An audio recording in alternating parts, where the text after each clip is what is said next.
તથા દશામા વ્રતનું જાગરણ ક્યારે થશે, મૂર્તિનું વિસર્જન ક્યારે થશે તથા ઉજવણું કરતા હોય તો ગોયણીમાં કોને જમાડવા, શું જમાડવું, કેવી રીતે જમાડવું, સંપૂર્ણ માહિતી આપણે વિગતવાર જાણવાના છીએ. તો અંત સુધી મારી સાથે જોડાયેલા રહેજો. વિડીયો પસંદ આવે તો લાઈક કરજો, શેર કરજો. અમારી ચેનલમાં નવા હોય તો સબસ્ક્રાઇબ કરવાનું ભૂલતા નહીં, કે જેથી કરીને આવા જ અવનવા વિડીયો આપ સૌને મળતા રહે. અને જે લોકો દશામાનું વ્રત કરતા હોય તેને અત્યારે જ આ વિડીયો મોકલી દેજો. તેમના માટે આ વિડીયો ખૂબ જ ઉપયોગી થશે.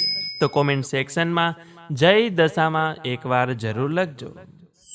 મિત્રો, અષાઢ મહિનાની અમાસના દિવસે આપણે વાતે ગાતે, નાચતા કૂદતા, ભાવ ભક્તિપૂર્વક દશામાની મૂર્તિની ઘરે લાવ્યા, તેની સ્થાપન કર્યું, તેનું વિધિ વિધાન પ્રમાણે પૂજા કરી.